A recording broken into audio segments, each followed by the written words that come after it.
누가복음 13장 1절부터 9절까지 말씀입니다. 제가 봉독해 드립니다.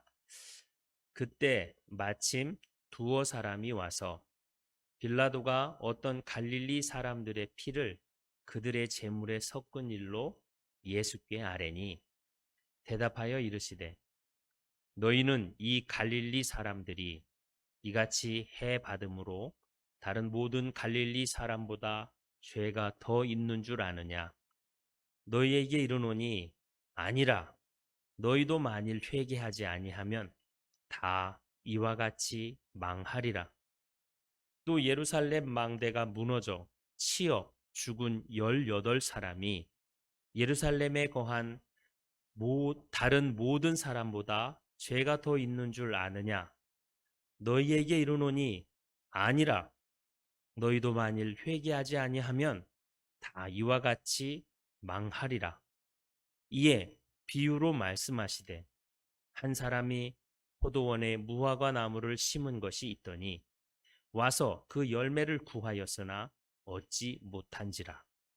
포도원 지기에게 이르되 내가 3년을 와서 이 무화과 나무에서 열매를 구하되 얻지 못하니 찍어버리라. 어찌 땅만 버리게 하겠느냐? 대답하여 이르되 주인이여 금년에도 그대로 두소서. 내가 두루 파고 거름을 주리니 이후에 만일 열매가 열면 좋거니와 그렇지 않으면 찍어 버리소서 하였다 하시니라. 아멘. 네, 우리 이 말씀을 영상으로 한 번 더 보시겠습니다. 그때 마침 두어 사람이 와서 빌라도가 어떤 갈릴리 사람들의 피를 그들의 제물에 섞은 일로 예수께 아뢰니 너희는 이 갈릴리 사람들이 이같이 해받음으로 다른 모든 갈릴리 사람보다 죄가 더 있는 줄 아느냐? 너희에게 이르노니 아니라. 너희도 만일 회개하지 아니하면 다 이와 같이 망하리라. 또 실로암에서 망대가 무너져 치어 죽은 18사람이 예루살렘에 거한 다른 모든 사람보다 죄가 더 있는 줄 아느냐? 너희에게 이르노니 아니라. 너희도 만일 회개하지 아니하면 다 이와 같이 망하리라. 이에 비유로 말씀하시되 한 사람이 포도원에 무화과 나무를 심은 것이 있더니 와서 그 열매를 구하였으나 얻지 못한지라. 포도원 지기에게 이르되 내가 3년을 와서 이 무화과 나무에서 열매를 구하되 얻지 못하니 찍어버리라. 어찌 땅만 버리게 하겠느냐? 대답하여 이르되 주인이여 금년에도 그대로 두소서. 내가 두루 파고 거름을 주리니 이후에 만일 열매가 열면 좋거니와 그렇지 않으면 찍어버리소서 하였다. 봄이 겨울의 문턱을 넘으려고 하고 있습니다. 느껴지십니까? 우리 여기 언덕에, 3단지 언덕에 꽃이 폈더라고요. 어제 보니까. 자, 사진 한번 띄워주시죠. 이불을 덮은 홍매와 겨울은 봄을 이길 수 없다는 제목의 어제 중앙일보 기사에 실린 강릉시 초당동 공원의 홍매화 사진입니다. 한 장 더 넘겨주시죠. 아름답죠? 자연의 섭리는 정말로 놀랍고 아름다운 것 같습니다. 오늘 우리를 미소 짓게 하는 저 홍매화는 1년 전에도 저곳에서 저렇게 아름답게 피어났을 것입니다. 네, 1년 전 저 홍매화보다도 더 뜨거운 관심과 주목을 받았던 사건이 일어났었습니다. 1년 전 2월 24일. 기억하시는 분? 아까 기도에서도 나왔어요. 한 달 전 것도 기억을 못하고 일주일 전 것도 가물가물 하는데 무슨 1년 전을 기억하겠습니까? 그죠?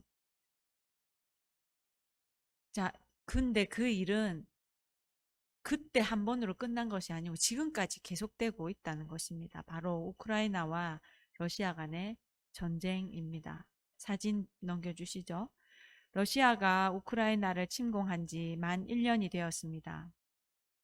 전쟁이 시작되었을 때는 일주일이면 끝난다던 전쟁이 벌써 1년째 지속되고 있습니다. 한 장씩 천천히 넘겨주세요. 양측 군인 수십만 명은 말할 것도 없고 어린이 1,300명을 포함해서 민간인 사망자도 2만 명에 가깝고 또 우크라이나의 난민은 800만 명이 넘는다고 합니다. 뿐만 아니라 전쟁의 장기화로 인해서 에너지 문제, 식량 문제로 전 세계 경제도 큰 타격을 입었습니다.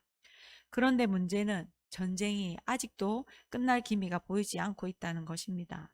미국과 서방은 우크라이나 지원을 확대하고 있고 러시아는 중국과의 관계를 돈독히 하면서 양측 모두 올 봄에 대공세를 준비하고 있다는 관측이 전해져 오고 있는 상황입니다.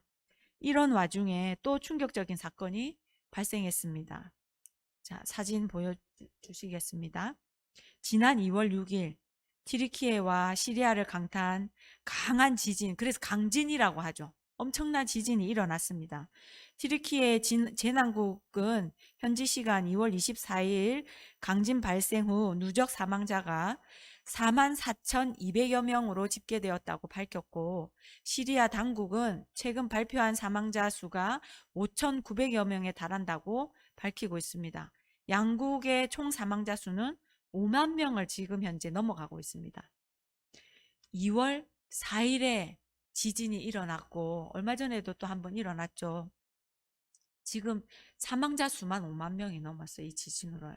그런데 이 지진으로 튀르키예에서만 53만 명의 3만 명이 대피를 했고요. 시리아에서도 10만 명 이상의 이재민이 발생했다고 합니다. 튀르키예와 시리아의 강진은 2000년대, 지금 2023년이거든요. 올해가 2000년대 들어서 6번째로 많은 인명피해가 발생한 자연재해로 기록되고 있습니다. 그러니까 2000년대 들어서 이런 지진이 벌써 여러 번 있었어요. 근데 그 중에서 지금 이 튀르키예 최근에 일어난 이 튀르키예 지진이 6번째라는 거. 그러면은 그 앞에 5번째까지 더 많은 사상자가 있었던 지진이 있었다는 거예요. 근데 우리가 그걸 기억을 못 하잖아요. 다 까먹고. 그때는 막 이렇게 소식을 듣다가 누가복음 21장 10절에서 11절에는 이렇게 예수님께서 환난의 징조에 대해서 말씀하셨습니다. 또 이르시되 민족이 민족을 나라가 나라를 대적하여 일어나겠고 곳곳에 큰 지진과 기근과 전염병이 있겠고 또 무서운 일과 하늘로부터 큰 징조들이 있으리라. 이 누가복음에 뭐가 있습니까? 나라와 나라가 전쟁하는 것, 그 다음에 큰 지진, 기근, 전염병. 이게 지금 우리가 다 지금 겪고 있는 일입니다.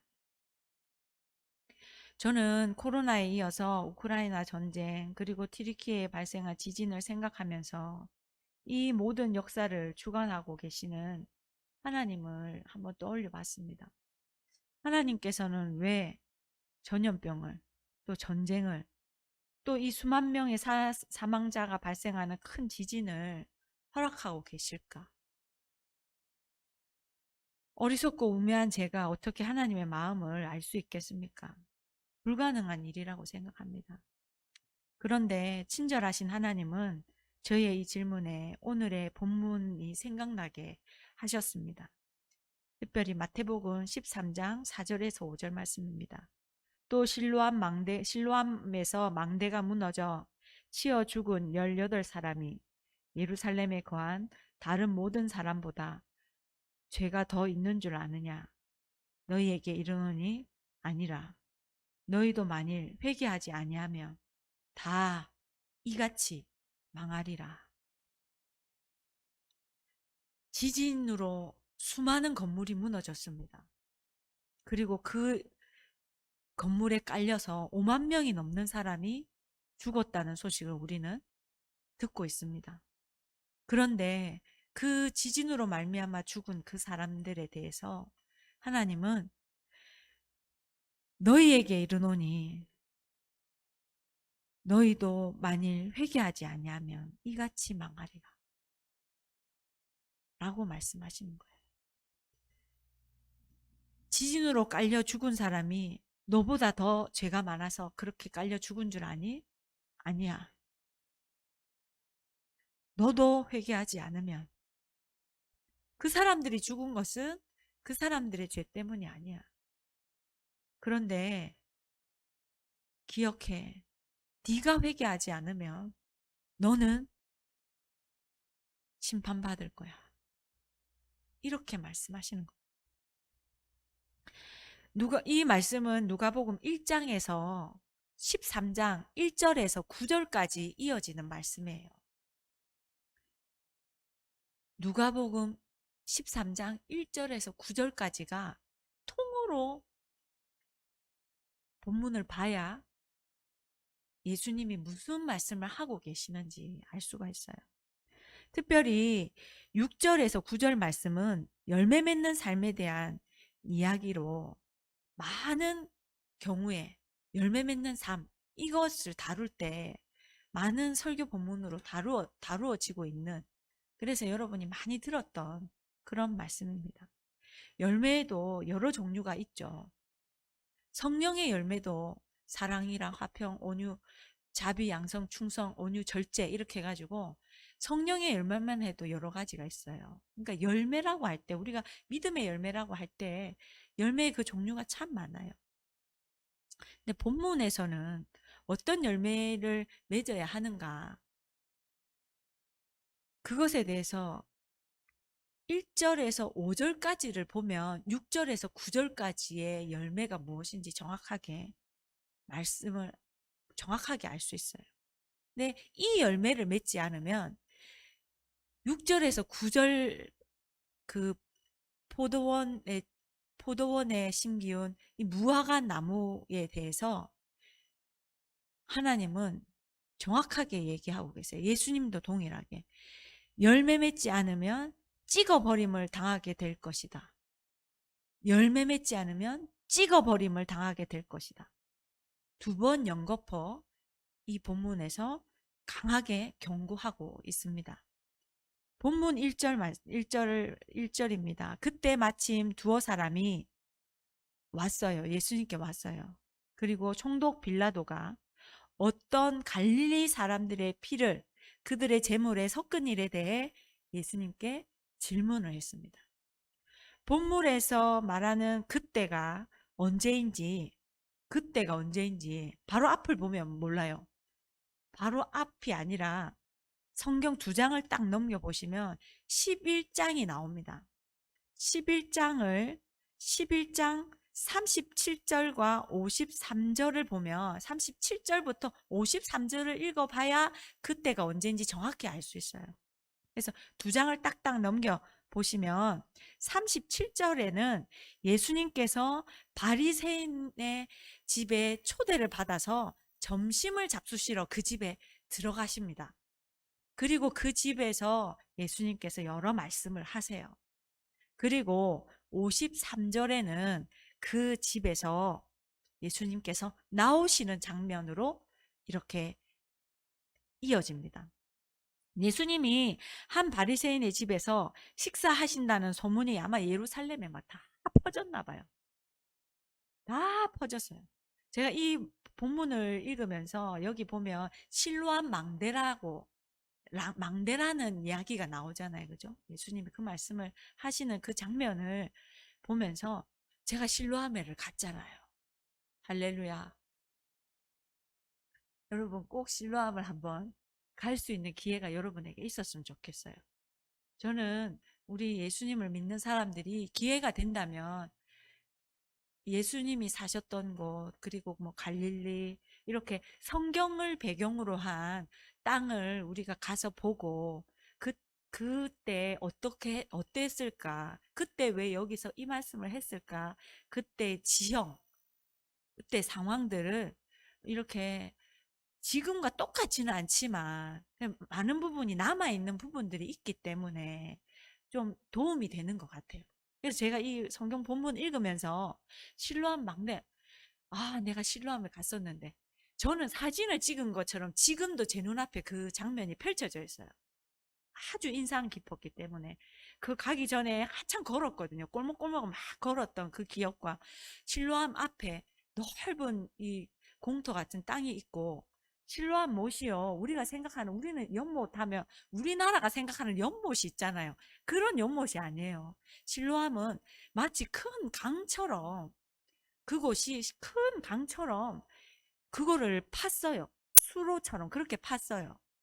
그래서 그곳을 또 내려갈 수 있도록 길도 만들어놔요. 계단을 이렇게 만들어놨어요. 그래서 여러분이 생각하는 상상하는 실로암 연못은 연못이 아니에요. 마치 강 같아요. 큰 강 같아요.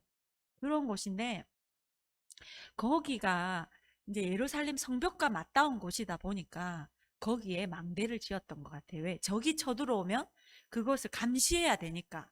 망대는 적이 쳐들어오는 것을 지켜보기 위해서 세우는 거잖아요. 군사 용도로 세우는 거잖아요. 그래서 그렇게 그 예루살렘이 그렇게 크지도 않아요. 예루살렘 성이 그렇게 크지도 않고 골목도 그렇게 넓지도 않아요.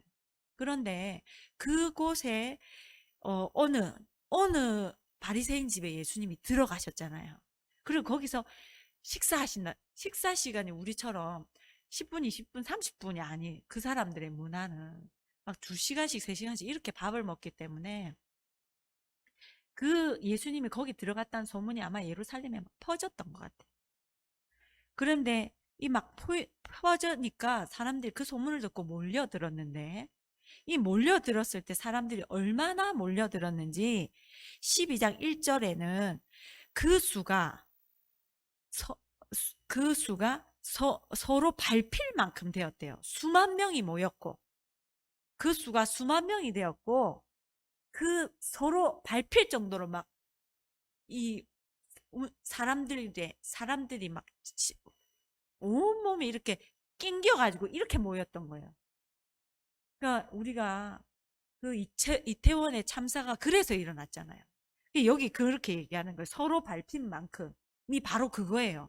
까딱 잘못하다가는 발표가 쳐 죽을 정도로 사람들이 막 밀려올 정도로 그렇게 사람들이 모였어요. 근데 그 골목이 그렇게 예루살렘 그 골목이 그렇게 크지 않아요. 그러니까 우리 교회 지금 여러분 보시는 이 예배당이 우리가 작은 교회잖아요.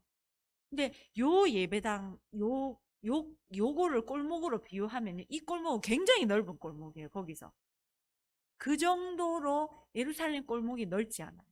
그런데 이 골목에 수만 명의 사람들이 너무 많이 모여가지고 서로 어떻게 한번 예수님 얼굴을 볼까, 예수님의 말씀을 한번 들어볼까, 그 집에서 나오는 것을 기다리고 막 거기에 꽉 들어차서 모인 거예요. 그러니까 골목 끝에서 끝까지가 다 사람으로 막 들어찼다고 생각하시면 돼요. 그럼 상상이 되시죠? 그 골목의 상황이. 그렇게 들어차 모여 있는데 그 중에 1절에 그때에 그렇게 들어차 가지고 막 모여 있는 그때에 보면은 11장 53절 4절에는 그 사람들 틈에 누가 껴 있었냐면 거기서 나오실 때에 서기관과 바리새인들이 거세게 달려들어 여러 일을 가지고 따져 묻고 그 입이 누구예요? 예수님의 입에서 나오는 말로 책 잡고자 하여 노리고 있더라 이렇게 하고 있어요. 그러니까 이 바리새인 집에서 나오는 예수님을 기다리던 그 핵심 사람들 중에는 예수님의 입에서 나오는 말씀을 책을 잡아갖고 어떻게 해서든지 예수님을 어떻게 말로써 해코지하려고 하는 이런 사람들이 또 거기 안에 여럿이 있었던 거예요. 근데 그때 예수님이 식사를 하시고 그 집에서 나오셨어요. 나와 보니까 어때요? 예수님이 걸어갈 수도 없어요. 길을 안 터주면 예수님이 나갈 수가 없어요. 사람들로 가득 차 있으니까. 그때예요. 그때 예수님이 그때에 예수님이 이제 나오신 거예요. 그때 두어 사람이 빌라도가 어떤 갈릴리 사람들의 피를 그들의 재물에 섞은 일에 대해서 예수님께 질문을 던진 거예요. 그때, 그 나올 그때. 근데 이것이 나오자마자 하신 말씀이 아니었어요. 문을 열고 나왔는데 사람들이 막 펼쳐져 있고, 그러다 보니까 예수님께서 그때 입을 열어서 처음 하신 말씀이 제자들을 향해 말씀하셨어요. 바리새인의 외식을 주의하라 하면서, 누르고 비유하면서 외식을 주의해라. 너희는 그렇게 하면 안 돼. 이 얘기를 먼저 하셨어요. 그리고 이어지는 말씀 내용들이 12장 내용입니다. 목숨과 몸을 위해서 염려하지 마라. 이게 부자가 내가 먹을 것이 많다. 내 영혼아, 평안히 쉬고 눕자. 창고를 더 지어서 막 그 재물을 쌓자. 막 이런 내용의 얘기를 할 때, 오늘 내가 너의 영혼을 데리고 가면 그 모든 재산이 어떻게 되냐? 이 말씀 하시면서 목숨과 몸을 위해 염려하지 말라. 이 말씀을 여기서 하셨어요. 그리고 인자가 언제 올지 모르니 깨어 준비해라. 내가 온 것은 불을 던지고 분쟁을 일으키기 위해서 왔다. 부모하고도, 부모 자식 간에도 분쟁할 거다. 왜? 진리를 따르는 일에는 분쟁이 일어날 거라는 얘기를 여기서 하셨어요. 그리고 시대를 분간하고 회개하기를 힘써라. 이게 12장 말씀이에요. 그리고 이어지는 이 13장 1절에 말씀을 마치자 이 얘기를 한 거예요. 두어 사람이 갈릴리 사람들의 피에 섞은 일에 대해서. 역사가 요세푸스의 기록에 의하면 어떤 유월절 제사 때는 3,000명의 유대인들이 제단에 바쳐지는 짐승들처럼 로마 식민 제국에 의해서 학살을 당했다고 해요. 또 어떤 다른 유월절에는 무려 2만 명이나 되는 유대인들이 학살을 당했다는 기록이 있습니다. 본문의 사건이 언제였는지 주석을 봐도 그렇게 명확히 나와 있지 않아요. 설명해 주지 않고 있어요. 근데 이런 유사한 일들이 식민 통치자였던 로마 총독과 또 피식민 백성이었던 유대인들 사이에 반목이 일어나는 거, 충돌이 일어나는 거죠. 충돌로 인해서 크고 작은 일들이 많이 일어났고, 이런 일들은 아주 흔한 일로 이렇게 기록이 되어 있습니다. 그런데 왜 굳이 지금 수만 명이 모였다고 하고 있잖아요. 수만 명이 모였다 기록하고 있잖아요. 수만 명이 모인 이 자리에 총독의 악행에 대해서 이 두어 사람이 질문을 했을까 하는 거예요. 왜 예수님께? 사람들이 다 증인이 엄청 많잖아요. 수만 명의 증인이에요. 책을 잡고자 하는 사람들이 거기 있었어요. 그럼 왜 이 질문을 했을까? 유대인인 예수님께서 총독에 대해서 공개적으로 비난하는 말을 하게 하려는 의도가 아니었을까? 저는 그렇게 생각해 봤어요. 굳이 왜 이 장면에서 이런 질문을 했을까? 뒤에서 자기들 다 욕하잖아요. 자기들끼리 모였을 때 총독 욕하고 죽일 놈 살릴 놈 하잖아요. 우리도 모이면 정치에 대해서 죽일 놈 살릴 놈 하잖아요. 욕하고. 똑같은 거죠. 근데 왜 이렇게 많은 사람들 앞에서? 아마도 예수님의 흠을 잡고자, 총독에 대해서 나쁜 얘기를 하면, 비판하는 말을 하면 그게 총독의 귀에 들어갈 거 아니에요. 그러니까 그런 틈을 노린 것이 아닐까라는 생각을 하게 돼요. 이 질문에 대해서 예수님의 대답은 2절과 3절이었습니다. 대답하여 이르시되 너희는 이 갈릴리 사람들이 이같이 해받음으로 다른 모든 갈릴리 사람보다 죄가 더 있는 줄 아느냐? 너희에게 이르노니 아니라 너희도 만일 회개하지 아니하면 다 이와 같이 망하리라. 두어 사람의 질문은 총독 빌라도가였어요. 총독 빌라도가 이런 일을 갈릴리 사람들을 처형했잖아요. 그것도 6월절에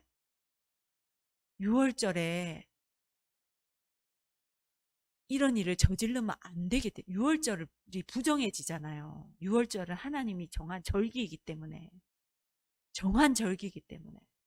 부정하면 안 되니까, 부정 타면 안 되니까 예수님도 그래서 6월절 전에 처형당했어요. 빨리 6월절 때 이게 살인이 일어나면 안 되니까 6월절 전에 빨리 처형해야 되려고. 기억하시죠? 그죠? 그래서 예수님 유월절 전에 처형당했어요. 그런데 주월절에 처형이 일어났다. 그 절기를 소중하게 여기는 이 유대인들한테는 있을 수 없는 일인데 이런 일을 했던 것. 그래서 총독을 욕해야 되는데 예수님은 이 질문에 대해서 갈릴리 사람들이라고 말씀하시는 거예요. 초점을 완전 바꿔요. 이 사람들의 마음속, 갈릴리 사람들이 해받음이 죄에 대해서, 갈릴리 사람들의 죄에 대해서 얘기를 하는 거예요, 예수님은. 요한복음 9장에 보면은 날 때부터 맹인된 사람을 예수님께서 고쳐주는 장면이 나옵니다. 제자들이 물어 이르되 라삐여, 이 사람이 맹인으로 난 것이 누구의 죄로 인함이니까? 자기의 죄이니까? 그 부모의 죄이니까? 예수께서 대답하시되 이 사람이나 그 부모의 죄로 인한 것이 아니라 그에게서 하나님이 하시는 일을 나타내고자 하심이라. 당시 사람들의 이 생각 속에 원하지 않는 일, 자신들이 원하지 않는 재수 없는 일이죠. 한마디로 싫은 일, 고난, 질병, 사고 이런 것들은 죄 때문이야 라는 아주 뿌리 깊은 의식이 있었어요. 이것에 대해서 예수님이 말을 돌려서 이 얘기를 하시는 거예요. 질문의 의도는 본디오 빌라도 총독은 아주 나쁜 놈이야. 이거를 기대하는 유대인들을 향해서 예수님은 너희 속에 갈릴리 사람들이 총독에 의해서 처형당한 그것이 그들의 죄 때문이라고 생각하지 깔려있는 의식을 건드리시는 거예요, 지금. 근데 이러한 의식은 2000년이 지난 또 지금 지구 반대편에 살고 있는 저와 여러분에게도 해당되지 않습니까? 우리가 일상 속에서 겪는 여러 가지 일들이 있어요. 저는 이런 얘기 많이 들었어요. 11조에 대한 얘기. 우리 어릴 때 보면 이제 11조 해라는 얘기를 어떻게 말씀을 하시는 걸 들었냐면 이렇게 그걸 권면하는 거죠. 11조가 하나님이 정한 예물이니까 그런 예물에 대해서 얘기할 때 11조 아깝다고 하나님 앞에 안 드리고 그거 쓰다가 사고 나가지고 그거 몇 배로 물어주고 그러고 나서 생각해 보니까 내가 11조를 안 했더니 하나님이 이런 일로 나를 깨닫게 하셔서 그래서 그때부터 11조 하게 됐다. 뭐 이런 간증들. 그런 얘기들. 또 어떤 사고를 났는데 이런 거를 떠올리게 하셔서 그래서 내가 그걸 회개했다. 뭐 이런 얘기들. 우리는 어떤 사건, 사고, 그리고 누군가 또 내가 질병을 겪을 때 거부할 수 없는 그런 일들을 우리가 겪을 때 내가 하나님 앞에 뭐 잘못했지? 이렇게 막 떠올리는 거예요. 여러분 티르키예 지진을 보면서 거기가 중앙아시아잖아요. 무슬림 사람들이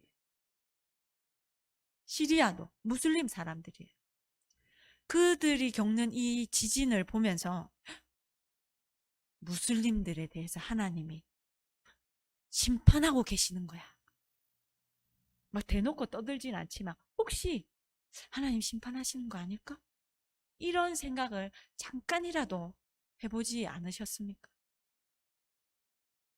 본문 4절 5절입니다. 실로암 망대가 무너져 치어 죽은 18사람이 예루살렘에 거한 다른 모든 사람보다 죄가 더 있는 줄 아느냐? 시리아에서 티르키예에서 지진이 나서 거기 깔려 죽은 사람이 다른 지역에 있는 네가 다른 지역에 살고 있는 사람들보다도 더 죄가 있는 줄 아느냐? 라는 말입니다. 지금 우크라이나, 러시아 전쟁 나서 얼마나 많은 사람들이 죽었어요. 군인 수십만 명 죽고 민간인도 수만 명이 죽고. 근데 그 사람들이 죄가 더 있어서 그런 줄 아느냐? 너희에게 이르노니 아니라 너희도 만일 회개하지 아니하면 그들이 죽은 것이 그것 때문은 아니야. 그렇지만 네가 회개하지 않으면 다 이같이 망할 거야. 너가 회개하지 않으면 너는 심판받을 거야. 이 이야기를 듣는, 이 소식을 들은 너는 회개해야 돼 라는 얘기를 하시는 거예요. 그들에 대해서 너 정죄할 생각하지 마. 그들의 죄 때문에 그렇다고 너가 판단하지 마. 네가 할 일은 그 사건을 통해서 네 죄를 보고 네가 회개하는 거야 라는 얘기를 하시는 거예요. 우리가 겪었던 수많은 사고들, 그리고 앞으로도 우리는 원튼 원하지 않든 많은 일들을 겪으면서 살아가게 될 거예요. 그런데 이것이 하나님이 우리를 향해서 또 그 누군가를 향한 심판이 아니라는 겁니다. 그 시각으로 봐서는 안 된다는 거예요. 가늠한 여인이 예수님 앞에 끌려온 사건이 있습니다. 요한복음 8장에. 그 서기관과 바리새인들이 이 여자를 끌고 와서 끌고 와가지고 가늠한 현장에서 이 여자가 잡혔습니다 하고 막 끌고 왔어요. 예수님이 어떻게 하나 지켜봤어요. 그때 예수님의 대답은 너희 중에 죄 없는 자가 먼저 돌로 치라였어요. 너희 중에 죄 없는 자가 먼저 돌로 치라. 한 사람도 남김없이 자기 손에 든 돌을 다 땅에 버려두고 다 돌아갔어요. 튀르키예에서 일어난 지진이 단지 그들의 죄 때문에, 그들이 하나님을 버리고 무슬림을 섬겼기 때문에 그것에 대한 심판으로 하나님이 그렇게 행하신 거다. 우리는 그렇게 생각하면 안 된다는 거예요. 이 땅에 죄가 없는 사람은 단 한 사람도 없습니다. 당대에 온전하고 정직하여 하나님을 경외하며 악에서 떠난 자라. 욥기 1장. 이렇게 칭찬받는 욥이라는 사람이 있었어요. 근데 욥도 철저히 죄인이라는 사실을 3장부터 욥이 계속해서 나는 죄인이 아니야. 자기가 죄인인데 나는 죄인이 아니야. 죄인이 아니야. 죄인이 아니야. 끊임없이 자기 죄를 부정하는 욥의 모습을 욥기 3장부터 쭉 얘가 37장까지 37장까지 기록하고 있어요. 37장인가 39장까지. 나는 죄인이 아니야. 나는 죄인이 아니야. 여러분, 그렇게 하나님 앞에 조심스럽게 의롭게 살려고, 죄 안 지으려고 애썼던 욥이 했던 행동은 나는 죄인이 아니야라는 거예요. 그런데 여러분 어떠세요? 여러분 속에 그래도 나는 좀 괜찮지. 그래도 내가 뭐 저렇게 중병에 걸려서 또는 내가 저런 큰 사고를 당하지 않는 것은 그래도 나는 하나님이 좀 이쁨 받을 만한 뭐 어떤 구석이 있어서 그런 거 아니야? 저 사람은 좀 문제가 있어서 그런 거지. 이런 마음이 우리 속에 없냐는 거예요. 그거 아니라는 얘기를 오늘 본문에서 하고 계시는 거예요. 죄로 말미암아 심판을 받아야 한다면 저나 여러분이나 이 세상 어떤 사람도 피해갈 사람이 없습니다. 단 한 사람도 의인은 없나니 하나도 없다고. 조금 더 나은 거 그거 아무 필요 없어요. 아무 소용 하나님 앞에서. 우리는 예외 없이 죄로서 하나님 앞에 선다면 우리 모두는 지금 즉시 심판받아도 마땅한 죄인입니다. 그런데 왜 우리는 이렇게 평안히 예배당에 앉아서 이렇게 평안히 하나님 앞에 예배드리는 은혜를 누리고 있을까? 본문 6절에서 9절 말씀입니다. 이에 비유로 말씀하시되 한 사람이 포도원에 무화과 나무를 심은 것이 있더니 와서 그 열매를 구하였으나 얻지 못한지라. 포도원 지기에게 이르되 내가 3년을 와서 이 무화과 나무에서 열매를 구하되 얻지 못하니 찍어 버리라. 어찌 땅만 버리게 하겠느냐? 대답하여 이르되 주인이여 금년에도 그대로 두소서. 내가 두릅하고 거름을 주리니 이후에 만일 열매가 열면 좋거니와 그렇지 않으면 찍어 버리소서 하였다 하시니라. 본문에서 포도원 주인은 누구예요? 하나님이에요. 그럼 포도원 지기는 누구예요? 예수님이에요. 네. 그러면 열매 맺지 않는 무화과 나무는 누구예요? 우리예요. 구원받은 우리들이에요. 근데 구원받은 우리들이 열매를 맺지 못했대요. 여기 보면은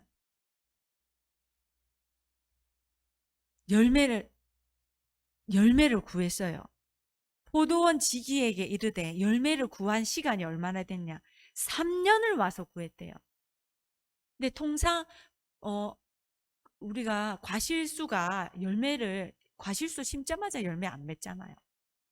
과실수가 통상 나무에 따라서 어떤 건 10년, 어떤 건 5년 이렇게 걸려서 자라고 난 뒤면 그때부터 열매를 맺는 이런 섭리가 있어요. 근데 무화과 나무는 통상 3년에서 4년 걸린대요. 열매를 맺기까지. 그럼 보통 3년, 4년 지나면 그때부터는 열매를 맺어야 정상이래요. 그런데 지금 여기서 보니까 열매 맺을 동안에 기다려줬어. 올해쯤에는 열매를 맺어야 정상인데 하고 포도원 주인이 포도원 왔을 때 이렇게 살펴봤는데 없어. 아, 올해는 아닌가 하고 돌아갔어요. 근데 그 다음에서 봤는데 얘는 좀 늦네 이러고 또 참고 기다린 거예요. 그리고 또 왔는데 3년째는 또 없는 거예요. 그러니까 포도원 지기한테 얘기하는 거예요. 3년을 내가 와서 이 무화과 나무 열매 맺도록 기다려줬는데 얘가 열매를 먹으면 얘는 싹수가 놀았다. 얘는 안 돼. 괜히 땅에 거름만 파먹고 다른 열매 맺는 나무들 잘 자랄 수 있게 해야지. 괜히 얘 때문에 땅만 버린다. 얘 잘라내 버려라 그냥. 이 얘기하는 거예요. 우리가 농장에 심기였다는 건 우리가 구원받았다는 걸 의미하잖아요. 구원받았다. 농장에 심기였어요. 구원받은 우리에게 계속해서 농장 주인인 하나님께서 요구하시는 게 바라는 것이 있는 거예요. 우리에게 바라는 것이. 그것이 뭔가. 근데 그 바라는 것이 없으면 찍어버리겠다. 심판하겠다. 또 이렇게 무서운 얘기를 하시는 거예요. 찍어버리겠다.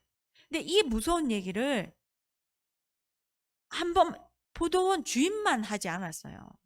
그 뒤에 보면 예수님께서 포도원 지기인 예수님께서 포도원 주인인 하나님께 막으시면서 이렇게 금년에도 그대로 두소서. 제가 두릅하고 거름을 주겠습니다. 두릅하고 거름을 주겠습니다. 이후에 만일 열매가 열면 좋거니와 그렇지 않으면 그때 찍어버리소서. 심판하십시오. 근데 금년만 좀 기다려 주십시오. 금년만. 1년만 더 봐주십시오. 제가 1년만 더 한번 갖고 볼게요. 1년만. 그렇게 그 뒤에 심판해도 늦지 않습니다. 조금만 더 시간 주십시오. 얘기하는. 심판이 없는 게 아니에요. 심판하십시오. 얘기하잖아요. 근데 시간을 버는 거예요. 열매 맺을 시간을. 이 열매 맺을 시간을 벌어주고 있어요. 누가요? 예수님이. 로마서 8장 34절에 누가 정죄하니로 죽으실 뿐 아니라 다시 살아나신 이는 그리스도 예수시니 그는 하나님 우편에 계신 자요 우리를 위하여 간구하시는 자이시니라. 예수님이 우리를 위해서 하나님 우편에서 날마다 간구하고 계세요. 조금만 시간을 더 주세요, 하나님. 조금만 시간을 더 주세요. 제가 두릅하고 걸음을 줘가지고 열매 맺을 수 있게 한번 더 해볼게요. 시간을 더 주세요. 라고 간구하고 있는 거예요. 오늘 지금 우리에게 이렇게 생명이 주어진 것은 예수님의 중보 기도의 결과라는 것을 우리는 기억해야 됩니다. 우리가 뭐가 있어서 우리가 뭐 잘해서가 아니에요.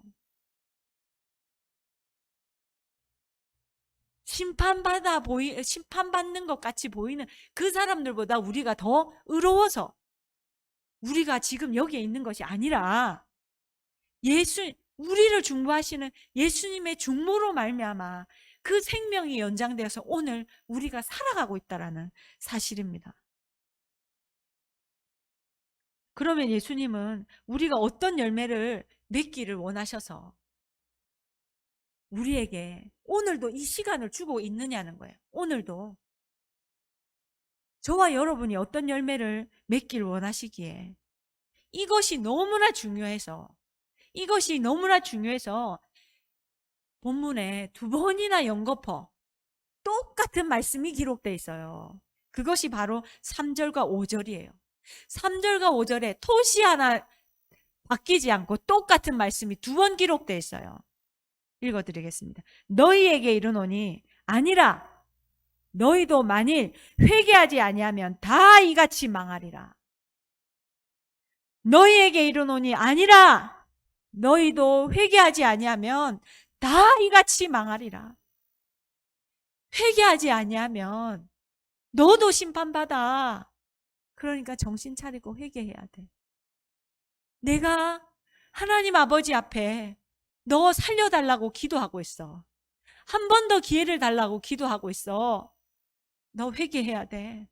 아니면 너 망해. 너 심판받아. 피해갈 수 없어. 무화과 나무의 주인이신 우리의 삶의 주인이신 하나님이 우리에게 원하시는 것은 회개의 열매입니다. 회개가 무엇입니까? 하나님, 나를 불쌍히 여겨 주십시오. 제가 죄인입니다. 나를 불쌍히 여겨 주십시오. 제가 죄인입니다. 제 속에 의라고는 눈을 뜨고 찾아볼 수 없습니다. 제가 죄인입니다, 하나님.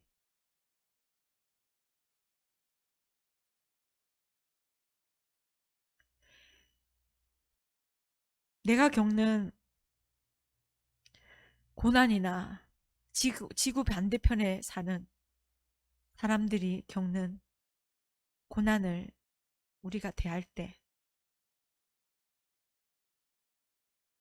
그 고난을 통해서 그것을 보고 듣는 우리에게 기대하시는 것은 하나님, 제가 죄인입니다. 제가 죄인이고 제가 저들처럼 저렇게 죽었어야 마땅한 죄인인데 저를 긍휼히 여기셔서 저를 살려주셨네요. 저에게 회개하라고 이 시간을 허락하셨네요. 하나님, 제가 저들보다 나을 것이 하나 없는 죄인입니다. 그런데 제게 이런 은혜를 베풀어 주셔서 하나님 감사합니다. 하나님이 원하시는 것, 예수님이 중보하며 우리의 생명을 계속 이어가게 하시는 것은 우리에게 이 회개의 열매가 날마다 맺어지길 원하는 그것 때문입니다. 여러분, 회개가 단순히 내가 저지른 죄 때문에 그 죄만 가지고 회개하는 것이 아닙니다. 회개는 단순히 나는 죄인입니다. 예수님 믿습니다. 그래서 나는 천국 갑니다. 죄 용서받아서 천국 갑니다. 단순히 그 정도 수준에서 머무른 회개를 여기서 말씀하시는 게 아닙니다. 회개는 하나님 앞에서 내가 어떤 은혜를 받은 자인지 날마다 그것을 기억하면서 그것을 기억하고 감사하는 것, 그것이 회개로부터 시작되는 거예요. 내가 어떤 은혜를 입었는지 기억할 수 있는 것은 내가 어떤 죄인인지 그것이 깨달아져서 고백될 때 이어서 나오는 고백이 감사입니다. 그냥 일이 잘 풀려서 내가 원하는 뜻대로 돼서 그것이 감사하는 것이야. 심판받아 마땅한 죄인이 오늘도 살아서 회개의 열매를 맺고 살아라고 내게 기회를 주신 것에 대해서 너무나 고맙고 감사해서 하나님 감사합니다. 내가 죄인인 것을 고백합니다. 하나님 영광 받으시옵소서. 오늘 우리는 회개를 촉구하시는, 회개의 열매를 맺으라고 촉구하시는 이 본문의 말씀 앞에서 저와 여러분이 하나님이 원하시고 예수님이 원하시는 죄의 눈이 뜨여지기를 원합니다. 이 죄는 우리가 겪는 이 삶 가운데 크고 작은 일, 내가 직접 겪든 겪지 않든 듣고 보는 모든 일들을 통해서 하나님께서 너가 이 일 당했어야 됐어. 그런데 너에게 회개할 기회를 내가 주고 있어. 너 그거 아니? 너 이거 알아야 돼. 라고 말씀하시는 그 음성을 우리가 들을 수 있어야 된다는 거예요. 그러기 위해서 우리 내 죄를 보는 눈이 열려야 됩니다. 우리의 기도 제목 중에 저는 반드시 이 기도가 있어야 된다고 생각해요. 하나님, 저의 영의 눈이 열려져서 내 죄를 보는 눈이 뜨이게 하여 주옵소서. 내 죄를 보는 눈이 뜨이게 하여 주옵소서. 내가 지은 죄만 가지고 죄 지었다고 얘기하는 것이 아니라 죄인으로 태어나서 죄 가운데 사는 죄인인 것이 깨달아지고 알아져서 그냥 죄인인 거예요, 여러분. 여러분, 그냥 우리가 죄인인 거예요. 하나님 앞에 섰을 때 그래서 심판받는 거예요. 뭐 큰 죄 저질렀다고 심판받는 게 아니에요. 따지고 들어가서 보면 죄인 아닌 사람이 없어요. 우리는 다 죄인이에요. 근데 그게 마음에 안 와닿아요. 제가 이렇게 여러분한테 말씀드리지만 여러분이 죄인인 것이 와 닿으세요. 이게 안 깨달아진단 말이에요. 그래서 우리에게 은혜가 필요해요. 그래서 우리가 기도해야 돼요. 하나님 이거 들었어. 이거 돼야 돼요. 이거 이렇게 돼야 돼요. 저거 저렇게 돼야 돼요.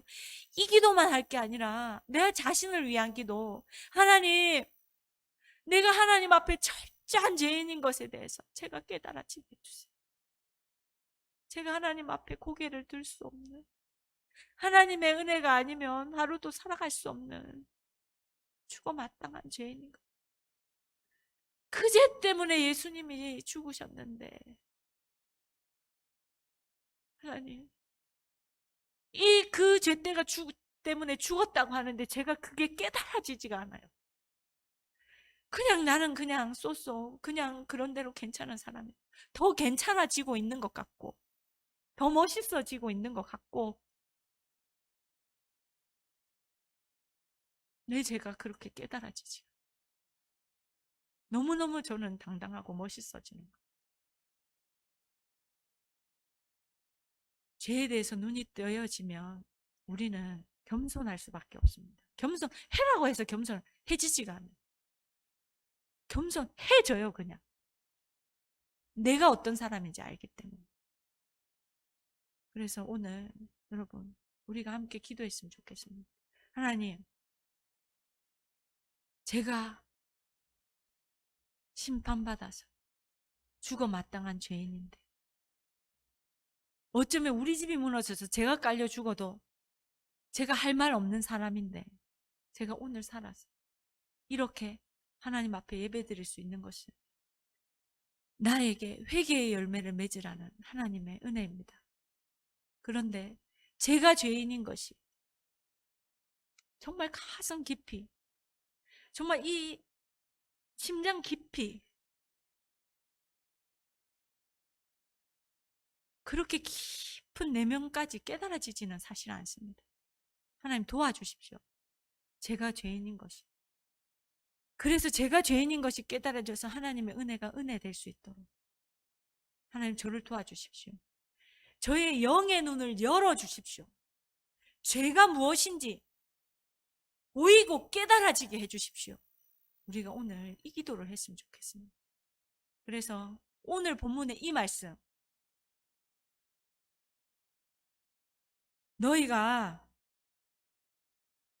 너희도 만일 회개하지 아니하면 다 이와 같이 막 너희도 회개하지 않아. 날마다 우리에게 이 회개의 열매, 이 구원의 감격의 열매를 맺기를 촉구하신 하나님 앞에 하나님 도와주십시오. 하나님이 원하시는 이 열매가 날마다 제 삶 속에 맺혀질 수 있도록 이 회개의 감사의 열매, 회개의 열매, 감사의 열매가 맺어질 수 있도록 하나님 저의 영의 눈이 띄어지는 은혜를 허락하여 주십시오. 우리 이 시간에 같이 기도하겠습니다. 같이 기도하겠습니다. 하나님 아버지, 오늘 하나님 누가복음 13장 말씀을 통하여서 하나님이 찾으시는 회개의 열매, 예수님이 중보하시며 기다리시는 이 회개의 열매가 바로 회개의 열매라는 것을 오늘 본문을 통해서 말씀하시고 또 말씀하여 주시니 감사드립니다. 하나님이 요구하시는 회개의 열매, 예수님이 요구하시는 이 회개의 열매는 단지 내가 죄인이었습니다. 그런데 나를 구원해 주셔서 감사합니다. 그 정도에 머무는 하나님 회개의 열매가 아니라 정말 사건 사고 앞에서 타인이 겪는 그 고통 앞에서도 타인이 겪는 그 아픔 앞에서도 나의 죄를 볼 수 있고 나의 죄를 고백할 수 있는 그 수준에 이르는 회개의 고백을, 그런 회개의 열매를 우리가 맺으며 살아가기를 원하시는 말씀임을 오늘 이 말씀을 통해서 하나님 깨닫게 됩니다. 그럼에도 불구하고 하나님 이 죄가 깨달아지지 않습니다. 내가 어떤 죄인인지 정말 심장 깊이 폐부 깊이 내가 어떤 죄인인지 그런 내 자신을 바라볼 때 얼마나 한심하고 정말 하나님 앞에 은혜를 구할 수밖에 없는 죄인인지 그것이 깨달아지지 않습니다. 아버지 하나님, 우리 동행교회 성도들의 영의 눈이 열려지게 하여 주시옵소서.